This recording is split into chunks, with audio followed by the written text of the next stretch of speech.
We're nerds. We're not cool. We know that. We're just putting out an unbiased forecast of things. So if we're forecasting the gold price or the Japanese yen or Microsoft or whatever, you can see for the last 4 years, we tell you what our error rate has been. So you can then decide, are these guys credible? Should I use their forecast? The story around AI is that it's going to displace jobs, right? And so when you look at what we do, it's easy for somebody, say in corporate finance, to look at the output of what we do and go, oh, there goes my job. I can't let this move forward because there goes my job. And that's not the message we're sending to people, and that's not our intended outcome. Because if there's good data, there will always be work for smart people.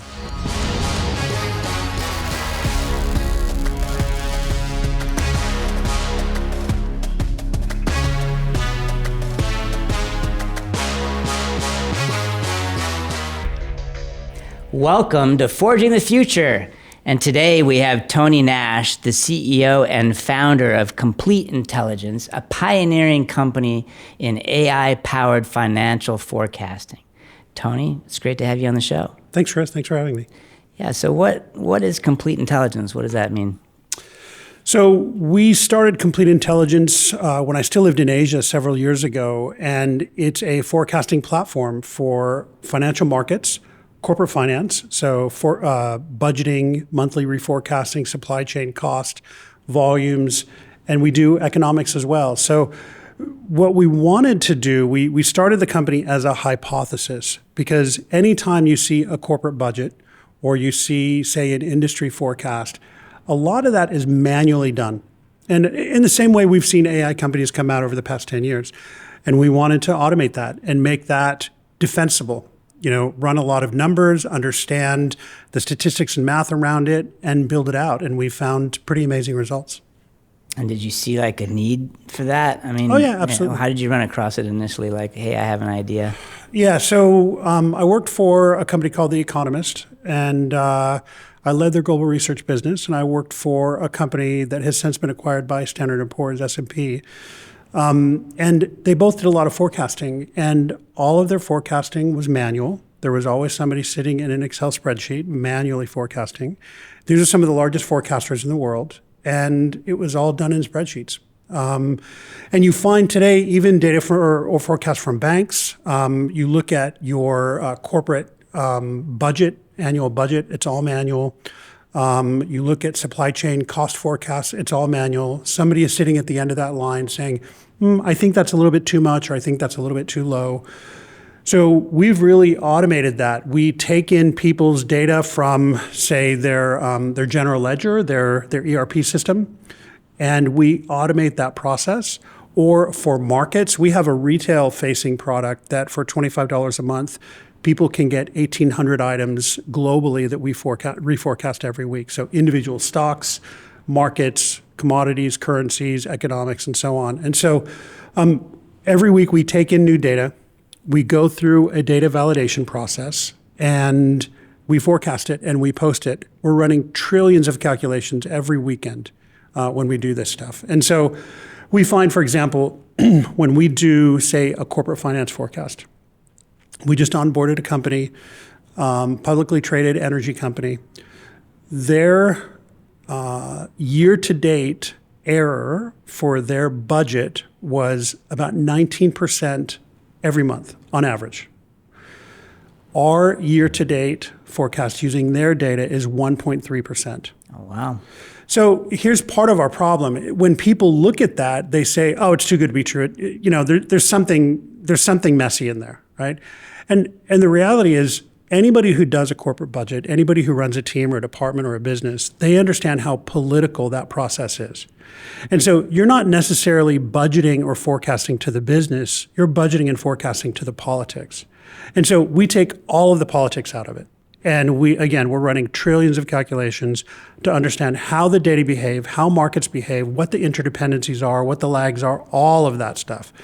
And we're just putting out an unbiased forecast of things. And so, we're literally 10 times better than this company at their own data. And we're not experts at their own company data. We just run it through our process, and we're 1.3 compared to 19, right? And so So we do the same thing every weekend for public markets. If you invest in, say, Walmart or, Microsoft or whatever. I was going to ask you, are you going to forecast the stock for me or what? Because I'm in. We do. Yeah, we do. So we do stocks in India. We do Singapore, Korea, Japan, Trying Hong to Kong. forecast what the price will be, like some number of weeks out. Yeah, we do. Really? So every Monday morning. So you have tomorrow's newspaper? Well, that's kind of what forecasting is, right? Mm-hmm. And so here's the thing that we do that's different, and I don't know of anybody else who does this. When you look at our forecasts, you can look at our error rate, okay? So if we're forecasting the gold price or the Japanese yen or Microsoft or whatever, you can see for the last 4 years, we tell you what our error rate has been for the last 4 years. So you can then decide, are these guys credible? Should I use their forecast, right? So when you invest, you assume risk. And so we want our customers to understand the risk associated with using our data. And so they can then look at our error rates for the last 4 years and say, maybe I'll use them for this stock or this commodity or this currency, and maybe I won't use them for that other one. And so, we don't expect people to take, what we do as truth. It's not a faith-based exercise. It's a data-based exercise. And so they can make the decisions they want. For that product, that's $25 a month, right? So you can see almost any stock on any market, within that process. Sounds like you could go higher with that price to me, but especially if it's that accurate. It does, but, we're trying to get this into the hands of people. Mm.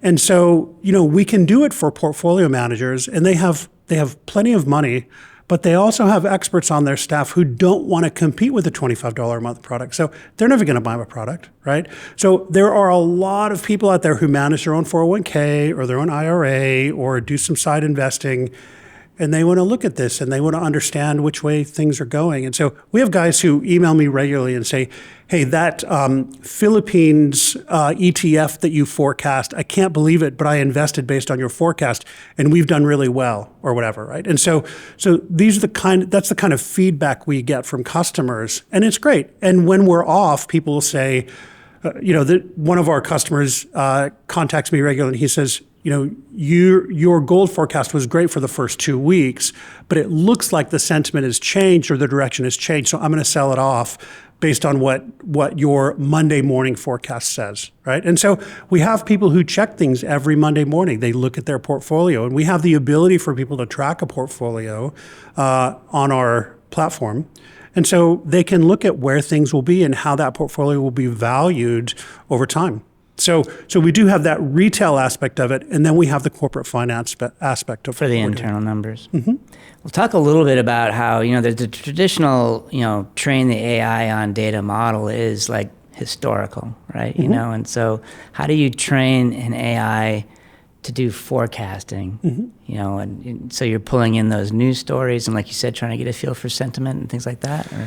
Yeah, so there are a lot of different approaches that we take. So we're not just taking an approach of looking at, for example, only the gold price to understand what the future of the gold price is. We're looking at the gold price, again, just as an example, within the context of those 1,800 other things that we forecast, as well as other say more AI or machine learning type of activities, neural networks and other things. So we're using an ensemble of different approaches to understand how these assets are likely to move. We do the same thing in the corporate environment because there's a lot of belief inside of companies.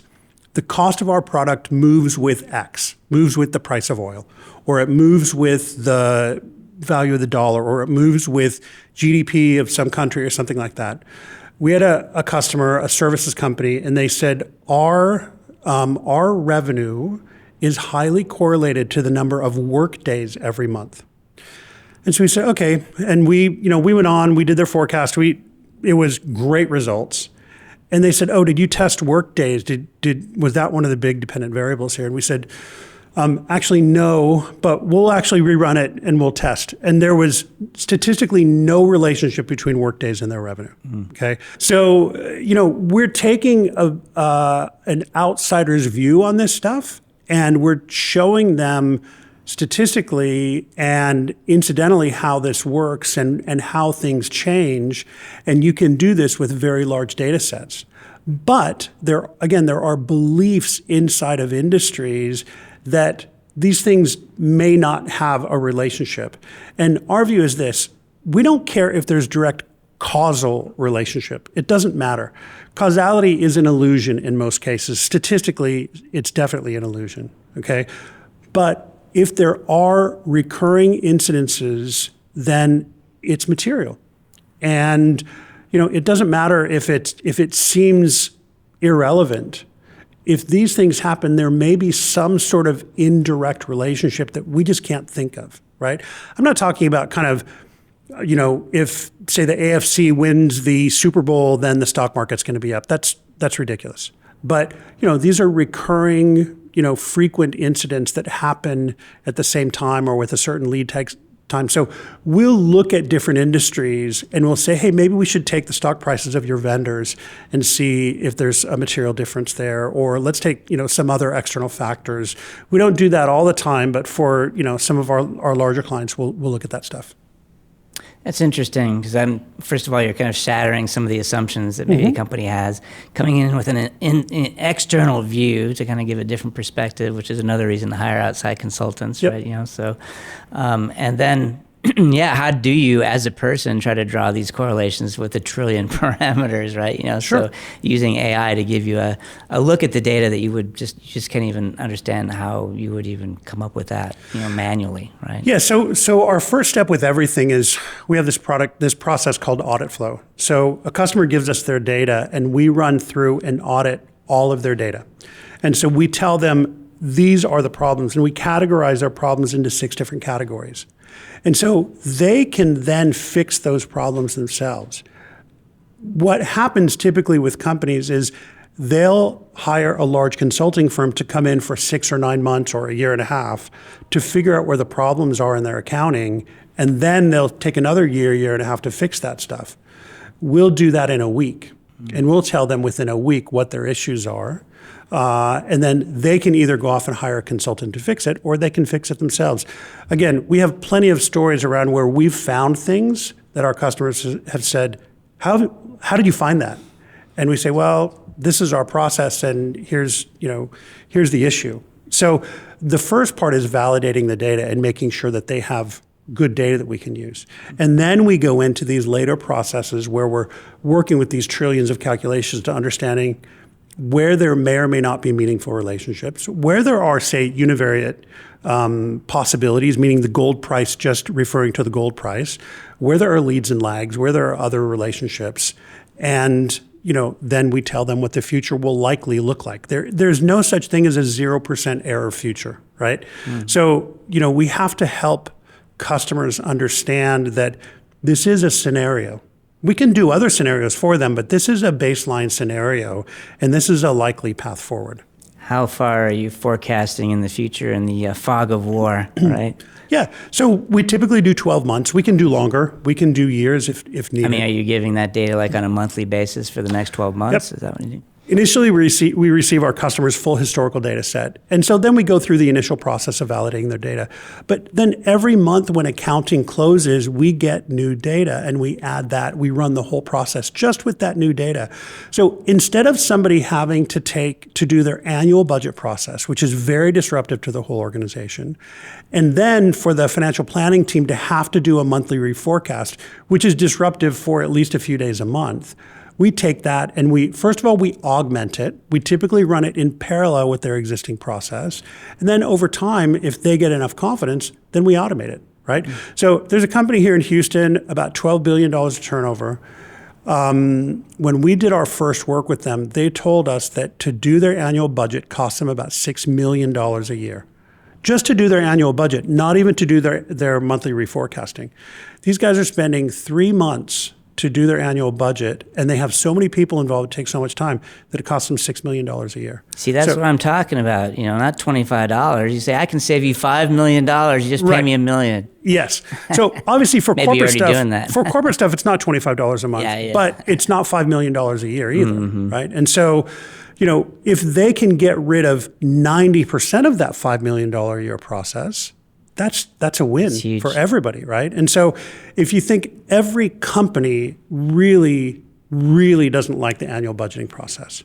And so if we can take that off of their hands, and your financial planning teams really don't like the monthly reforecasting process, if we can take that off of their hands and give them a high confidence future outlook, it saves a lot of money and it increases the accuracy of running their business. So publicly traded companies in particular are very interested in what we're doing because they need a good outlook to give to the street, right? We haven't had any Wall Street analysts come to us yet and go, "Hey, I cover these companies. Can you apply your process to these companies?" I'm hoping that happens at some point. But for the publicly traded companies that we work with, they're very interested in raising the level of accuracy because they want to give good guidance to the street. Well, normally when I see a spreadsheet, my eyes want to glaze over, and Yep. you've actually made it seem super interesting. Yeah, I love that. I live in data every day. Yeah. So, Tony, you have an impressive background at roles at The Economist and IHS. Maybe you can share some of how those experiences shaped your approach to founding Complete Intelligence. Sure. Yeah, so I started my career in global logistics. And so I was very involved in the nuts and bolts and pennies of global trade. And that actually got me my first appointment overseas. And when you're in supply chain and logistics, you learn a lot about how companies operate, really at the kind of get your fingernails dirty type of level. I've always liked that. When I was at The Economist and IHS, we would get some very hard business problems put in front of us by customers. Even multilateral agencies. I worked on a project for a multilateral agency looking at disease transmission in Cambodia, comparing different ways of treating those diseases, that sort of thing. So, understanding how businesses actually operate, how supply chains operate, how manufacturing happens, and then looking at the data underlying that. I think being at The Economist, being at IHS, really was a gift for me to understand how large companies look at data, how governments look at data, and how this is different around the world. And so, you do have very different perspectives, say from Japan to, say, France to the UK, Germany, China, the US, whatever, right? And so, but there is kind of a single truth as you talk across cultures, as you talk across industries. And that's really what it came down to for me. I'm almost overly literal in the way I see things and see people. And so that's how I really took the transition from corporate and working with large governments, working with large companies, into what I'm doing now. Because you realize data, good data, can be the truth, right? But there's a lot of bad data out there. And there are a lot of not very good approaches to deriving that information, whether it's through economics, whether it's through surveys, whether it's through, say, corporate information and data, whatever it is. So we've taken on the challenge of figuring out, first of all, what is good data? How do you define that, right? And then how do you use that? And then how do you apply it within a company? And the final step of that is, how does the company accept it and socialize that data? Which is actually a lot harder than you may think. To trust the data? Not just to trust the data, but to, we've heard probably for the past 15 years about big data, and then that became AI.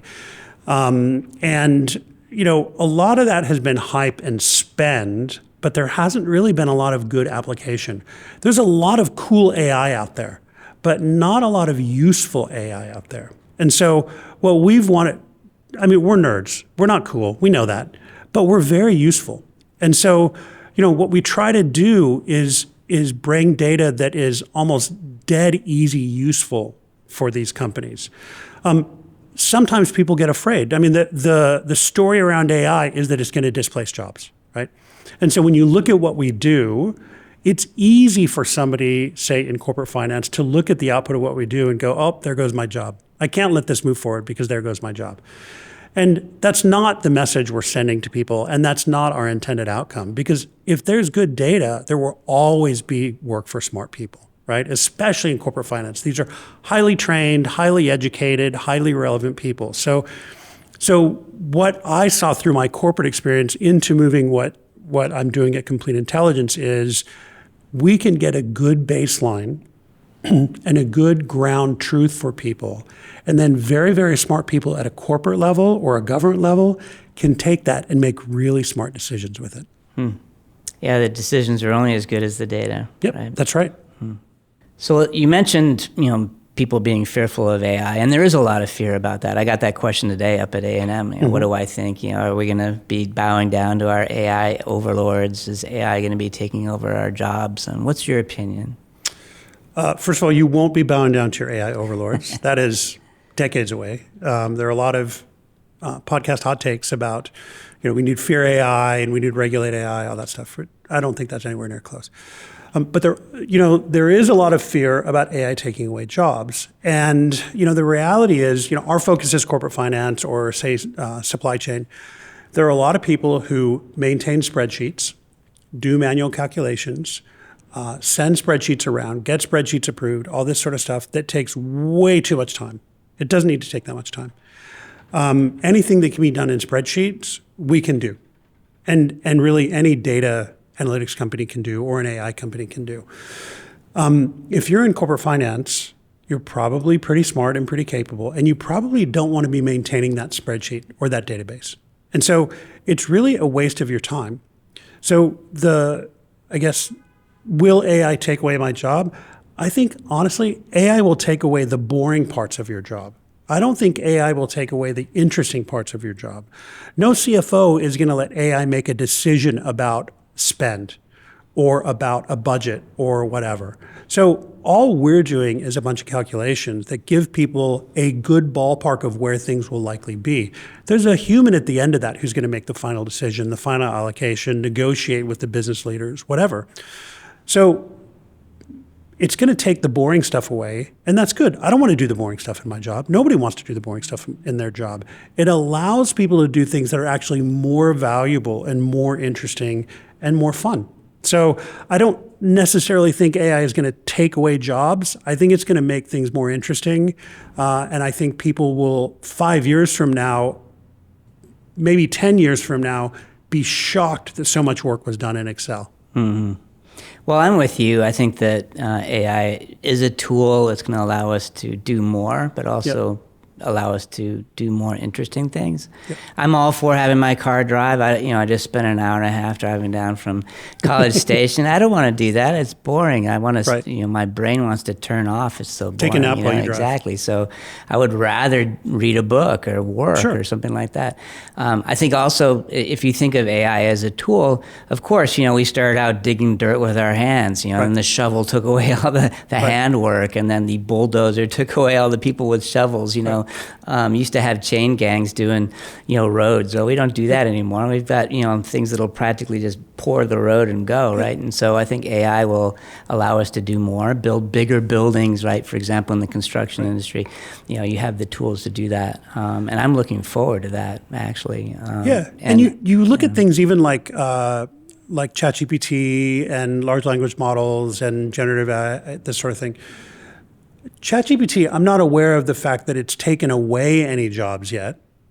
And I think it's enhanced some jobs. I think it's helped, say, some boring research work to be automated or to be augmented. But, I think that's the biggest buzzy, hypey AI thing over the past couple of years.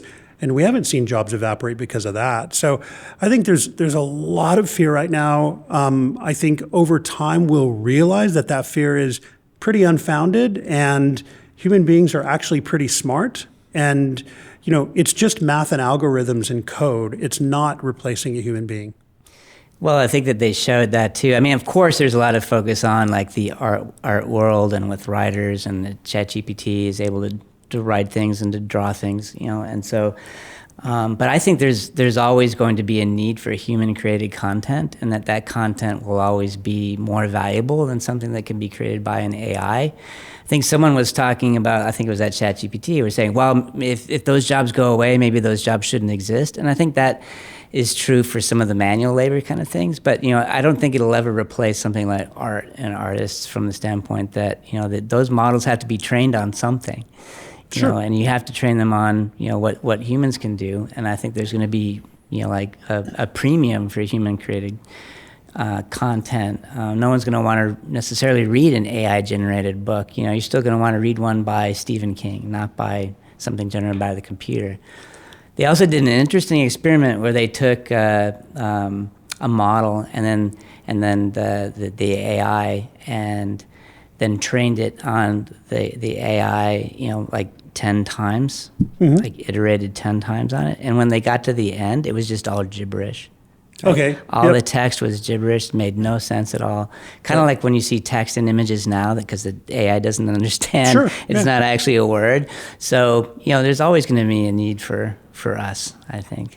Yeah, I think those LLMs will get smarter, and I think we'll have different approaches to LLMs over time, where there may be a deeper understanding of the meaning within the models themselves.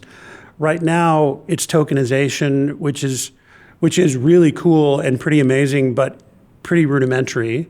But I think over time, we'll get more understanding within the model itself. I think that there will be a place for a lot of AI-generated writing, but I think there will be humans will be smart enough to understand this is art. This is kind of art, because there will be a person behind it, and then this is, say, industrial art, right? It's like clip art or whatever. Right, exactly. And so it doesn't matter that much. I mean, I go on to a large language model or an image generation. I try to get an image made, and it's not exactly what I want. I always end up sub-optimizing. So that stuff will change and it'll get better. But I think over time, there should be a premium for art, and there's kind of a standardization of, say, industrial art or whatever, and they're just different. So I don't really worry about that too much. It's just a matter of, I think the stuff that I worry about more is when I get in that car and it's driving me somewhere, is it going to stop when I want it to stop? That's my bigger concern right now. I think it's going to be safer. It's going to save us time. Sure. People are bad drivers. Yeah. People drive poorly. And then, we're spending a lot of time storing cars, maintaining cars, parking cars. They get used 10% of the time. I mean, I'm just fine like coming out of the store and having my car show up and then go away. Sure. So... Well, we talk a lot about entrepreneurship on the show, and maybe you have some, maybe valuable lessons you've learned in your own entrepreneurial journey that you would maybe want to share with our listeners. Yeah, I'm old for being an entrepreneur, and I started my company in my 40s. So there is, for people in their 40s starting a company, there is an element of risk and loss that somebody who's starting a company in their 40s really has to be comfortable with. If you're in your 20s and you don't have a lot to lose, very different story. So I would say if somebody's in their 40s thinking about starting a business, you need to have a really good plan. I guess the other things that I've learned is if you're the founder, the business is your vision. Nobody else is going to have your vision ever. And you can hire that COO or that CFO or that head of product or whatever, but they're never going to have your vision. They're never going to have your passion. For them, it's a job. It doesn't matter how much equity they have. It doesn't matter how well they interview. They're never going to have your vision and your passion. And I guess the third thing is, if you're a founder, the team that you start with, highly unlikely that they're going to be the team that you end with. So be very careful, I would say, of giving out immediate equity. Make sure that your equity is always earned in. You as the founder get your equity. Everyone else earns in their equity. Because those guys or people that you start with, some of them are gonna burn out.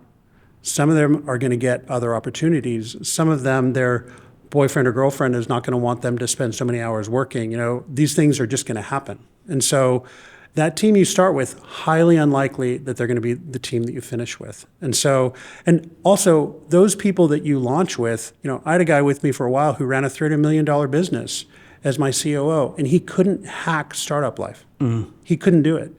And he came to me 9 months in and said, I just can't do this anymore. It's too volatile and too scary. And, people may be very well suited for corporate life or for a mid-sized company.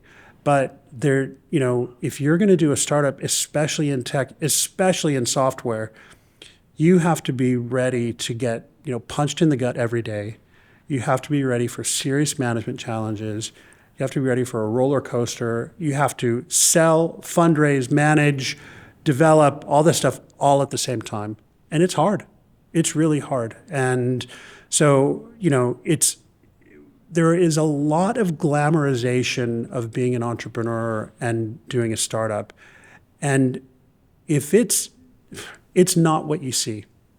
Well, that's what Elon says, right? It's chewing glass and staring into the abyss. That's and right. If you're If you're an entrepreneur, you have to get to like the taste of blood in your mouth, right? It's hard as hell. And you find that, especially in your first few years, everyone wants money from you. Everyone wants equity from you. Everyone wants something for free. Well, those are very good points. And actually, most people think, startup founders are the 22-year-old Mark Zuckerbergs of the world, and there are some of those, but, the average age of a successful founder is in their 40s. So partly maybe because they know they need to have a plan. Yep. So. Yep, it's hard.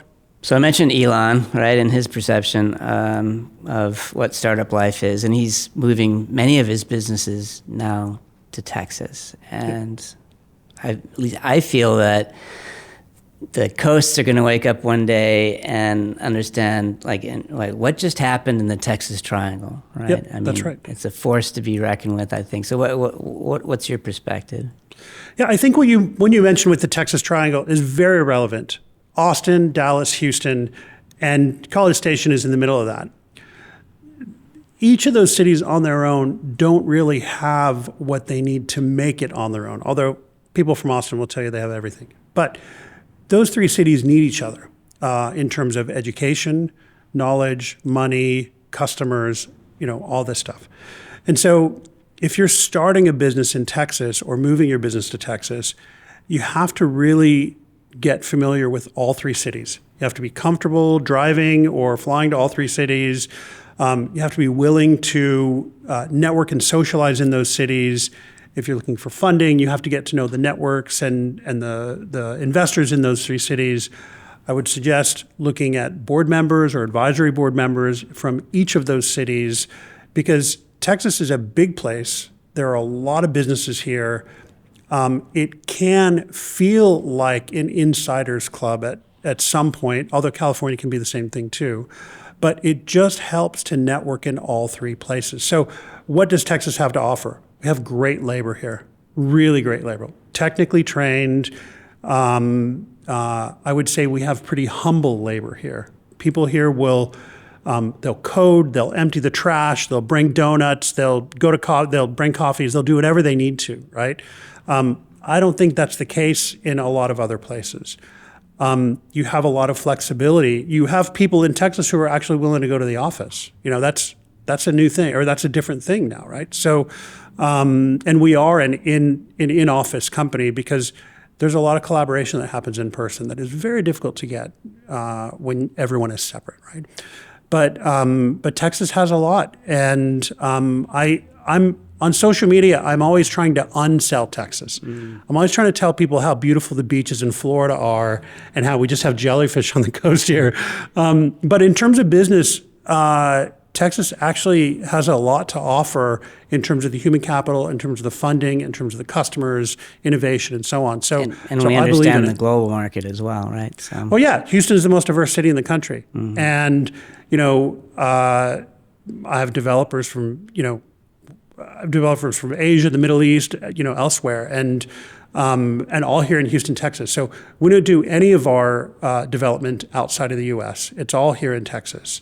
And like I said, the education institutions, just look at UT Dallas. UT Dallas is not a well-known university, but they have good in the trenches thinkers, coders, developers who I would hire any day of the week. Look at A&M. Look at University of Houston. University of Houston has great security and development folks, right? Texas A&M, of course, I'm an alum. I love their coders. Our lead developer is from Texas A&M, right? So, so we have great universities all across Texas who have technical talent that we can hire from. So it's even the community colleges here, really great talent, really experienced and worldly talent that we can hire from. So I think, but you have to really look at the triangle itself. You can't really look at any of the individual cities. Yeah, 100% agree with you. It's really the triangle as a whole. And if you can leverage that, I think you can go far, and you can definitely get your startup off the ground and also, network into a global market. If it works here in Texas, it's going to work globally. Well, Tony, very insightful stuff. Thank you for coming on the show. I think that you're spot on AI. I'm definitely going to check out your product. If someone's interested in what you're doing, how do they get a hold of you? Sure. Our website is completeintel.com. My personal Twitter is at Tony Nash Nerd. And just search us up. Perfect. Well, I've got a little something for you. Oh, great. Always. I love things. I love socks. I've got my space shuttle socks on today because I was down there at the NASA competition for high school and college entrepreneurs. Socks. But you got money socks. I need it. Thank you so Some much. Benjamins. Yeah, thanks for being on the pod. I appreciate it. Thanks for the opportunity.